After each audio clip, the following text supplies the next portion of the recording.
In Bardallah, at the northern end of the occupied West Bank, Israel's army has been bulldozing a dirt road and ditch between the community and grazing land on the hills behind it.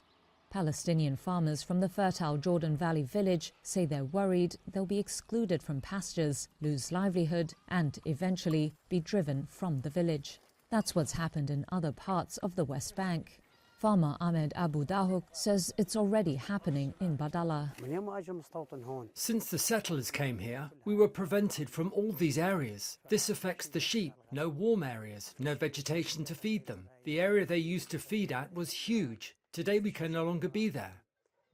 Israel's military told Reuters the works were to allow for security patrols after an Israeli was killed last August.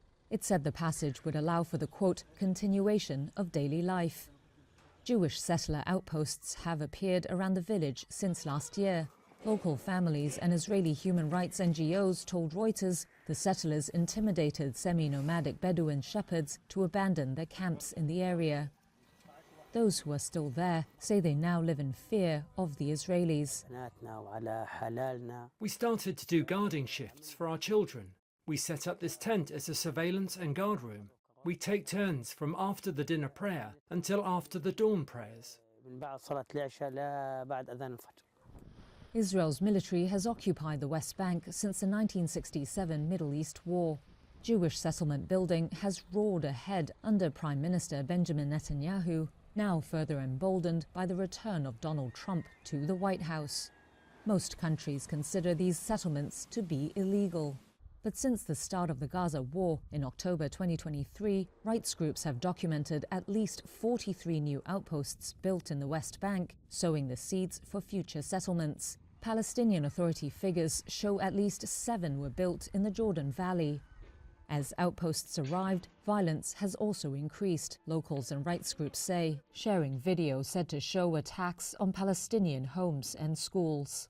President Trump cancelled penalties imposed under former President Joe Biden for previous violence, so Israeli settlers no longer have to worry about U.S. sanctions. Reuters was unable to contact any of the new arrivals in the outposts around Bardallah. Netanyahu's office and councils representing settlers did not reply to requests for comment. With each advance of Israeli settlements, the West Bank becomes more fractured, and the prospects for an independent Palestinian state to be built on contiguous land are increasingly undermined. Having already been forced from their homes in the 1948 war that created the State of Israel, many Palestinians are worried the occupation is quietly becoming a full annexation. The new Israeli-controlled road squeezes Bardallah against Highway 90, which ends at the line separating the West Bank and Israel just outside the village. The head of the Bardallah Council says the village has already been cut off from farmland and pastures. Since the road here will link up to Road 90, he says, this means they have entrapped Bardallah completely.